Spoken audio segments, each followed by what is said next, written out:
All right, so if you could please state your name and briefly describe the organization you work with. Yeah, my name is Maddy Wegner, and I work with a number of organizations at this stage of my life. My background is as first a high school English teacher, later middle school also, and then as a journalist. So the work that I do these days is with a number. I work as a contractor or consultant with a number of organizations. One of which, of course, is the one you and I both know well, Human Rights Educators USA. And I guess the way my path to that was sort of through a couple of other organizations I also continue to work with. Child Friendly Cities, an initiative of UNICEF USA, and its first programmatic initiative in this country. It's kind of worth noting. And then also, I work with the Minneapolis School District right now with a K-8 school called Hennepin Schools. We do multilingual parent engagement trainings, a colleague and I. And then I guess I also work with my former employer, the National Youth Leadership Council, and that means something that is relatively new to me, but not as a methodology or as a practice. We're working on the Civic Seal in California and training teachers on, really how to make that an experiential practice through something called service learning that probably many people know about. Thank you. So the next question you kind of already touched on. Could you please describe your human rights education and training work in a little bit more detail?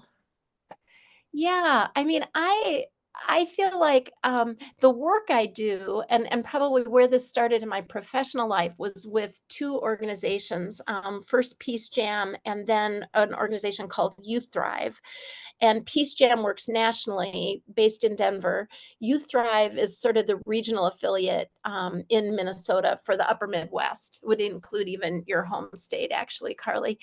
And so that work is with Nobel Peace Prize laureates, and it's really bringing young people into their worlds. And what we did initially as a group of middle school and high school students, plus me and a Vista colleague, is we worked on creating these iBooks each year called Being the Change. And those were profiles of these laureates. And what was fun about that was, we were working with these young people who were getting more and more excited that they were going to meet the laureate at the end of the year. And that was through access, first through Peace Jam and later through this Augsburg College here in Minneapolis. But it was really, I think that anticipation fueled student interest, and my own, of course, too.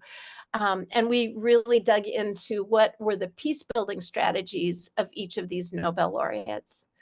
So that is what really opened. That's how I got to know Christy Redelius Palmer, who ran, as you know, Carly, a program at the University of Minnesota for Humphrey Human Rights Fellows.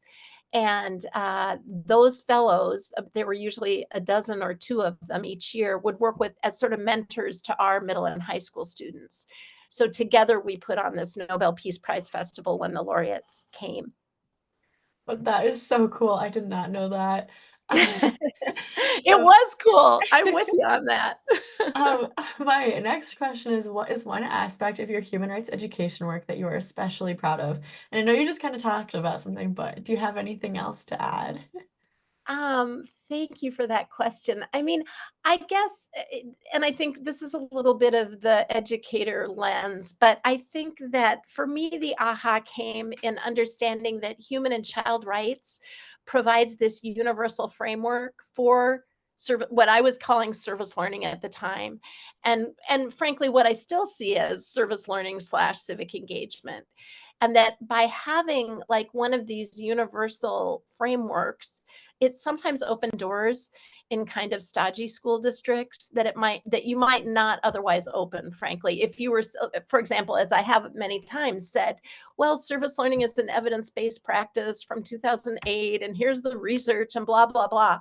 But how much more powerful to say, yeah, and Eleanor Roosevelt, as they probably know, was behind the original iteration of human rights principles, and that even the child rights the Convention on the Rights of the Child is already 35 years old. So it just gives you firmer footing, I would say. Thank you. Our Training as Action series for this year is actually centered around the 35th anniversary of the Convention on the Rights of the Child. So funny that you bring that up. Um, I'm but excited for that. yeah, me too. Why do you think human rights education and training is important? There are a lot of reasons, I guess, that I think it's important. One, I have to say is just because I think it's undertaught. I think too many of us in this country grow up without a clue. We might have heard the UDHR mentioned once. We might have heard of child rights, but don't realize that there's an actual convention. So I think that's one of the reasons. I think also the previous thing I noted that it gives you this kind of handy framework for so much, you know, in terms of youth taking action on community needs. It's just, I feel like, it's comprehensive and also that it gives you a global language. I think in these times when we seem to be busy drawing boundaries and not speaking across them, and I love, because I work a lot with Somali American students here in the Minneapolis schools. I love getting to be able to say to them, Somalia has ratified the Convention on the Rights of the Child, and Sudan has too, and we haven't. So, they're natural born leaders for, I think, that kind of initiative. And the last thing, I guess, on that topic is I also love, because I have family overseas in Norway, I love hearing about what Save the Children is doing with the convention and how matter-of-factly it's taught K-12. So I hope we can aspire to that. Thank you. I know what you just spoke about really touches on my interests as well, so thank you. Um, And then my last question for you is, how has your connection to HRE USA made a difference to you? It has made a really big difference, Carly. I mean, I guess it's that thing about having a community, right? And whether you're in a classroom kind of longing for that, or in a community feeling like maybe you're a newcomer or you don't yet know who your neighbors are, or in professional life that can go from kind of local to global pretty easily these days. Especially, I would say, since the pandemic, it has been really significant to me. And I do feel like I have friends and allies across the country because of HRE USA, and I'm really buoyed up by by their stories, by their incredible resources, and by their just sort of charitable acts to help me get better at what I'm trying to do. Great, thank you. I really appreciate your time today. I'm gonna stop the recording now.